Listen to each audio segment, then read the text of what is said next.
Assalamu alaikum. My name is Rumaisa Tahir and I am from Department BS Economics, semester 3rd.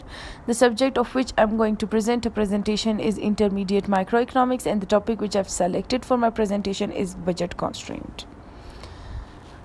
The budget constraint, budget bundle and budget set is the same thing.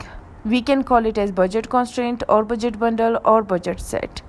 Now question arises in our mind, what is a budget constraint or a budget set or a budget bundle?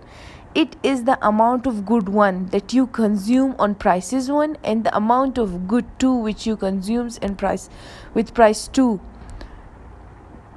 is our budget set. But there's a condition that it should be equal to or less than our income. We cannot consume more than our income, but we can consume less than our income in budget set.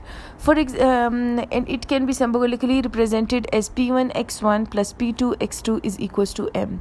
P1 is the price of good one, and x1 is the amount of good one. P2 is the price of good 2, and x2 is the amount of good 2.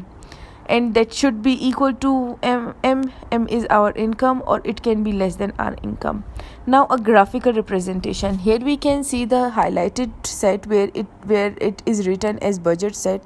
This budget set is the consumption of our goods which is equal to income or less than income. For it means we have consumed good 2 and good 1 with an equal amount or more or less amount, but that is equal to income. We have not chosen that it can be more than income. Then you can see the budget line slope is the constant. It is minus P1 upon P2. And the horizontal intercept is M upon P1, and the vertical intercept is M upon P2. So then a question arises in our mind that how can we denote vertical intercept as M upon P2 and horizontal intercept as M upon P1 and the budget line as minus P1 upon 2. So yes, we have denoted this, but with the form of rearranging the formula. If I'm choosing for good 1, then let's consider our budget or constraint formula, which is P1 x1 plus P2 x2 is equals to M.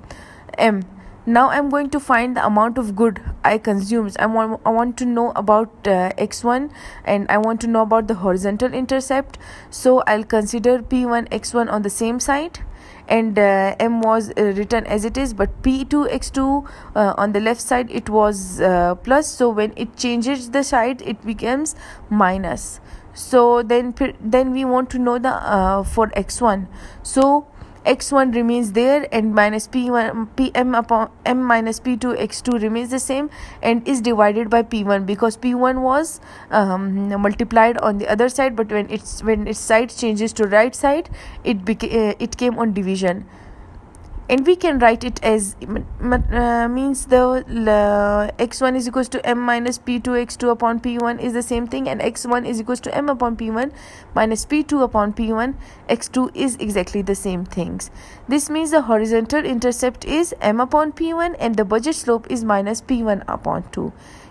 From here we denoted x1 as our horizontal intercept, which is M upon P1, and the budget slope is minus P1 upon 2, which is constant. In the same way, we arranged for consumption of good 2 means vertical intercept. The same way as we was denoting on the last slide for good 1, the same we are denoting it for the good 2, and then it becomes our vertical intercept, which is M upon P2, and the budget slope is constant minus P1 upon 2. Then to a little bit for a little bit lengthiness of my presentation, I did a question how the budget line changes, and it is a kind of very important question that how the budget line changes. The budget line do change, but it changes on 2 conditions: when your income is changed or when your prices is changed. It doesn't matter when your income becomes less, or it doesn't matter when your income becomes greater, and it doesn't matter whether your prices become low or the prices become high. The budget line will change with the change in price and with the change in income. Now, for example, in the income, if the income is increased, it will result in a parallel shift. The budget line will result in a parallel shift. As when the income will increase, the budget line will have an outward parallel shift, but as the budget line will decrease, as the income will decrease, the budget line will have an inward parallel shift. So this happens when the budget line changes for income. When income changes, the budget line changes in this way. But when the when the prices changes, how it affects the budget line. For example, if the price of good one increases, it changes the budget line. It changes the budget line in a way that the budget slope will become steeper as P1 upon P2 will become larger, in which we whole price and income is fixed. And in the same way, it becomes it's in the same way when the prices of good 2 increases, the budget slope will become flatter as P1 upon P2 will become larger, holding price and income fixed. So this is it. Thank you.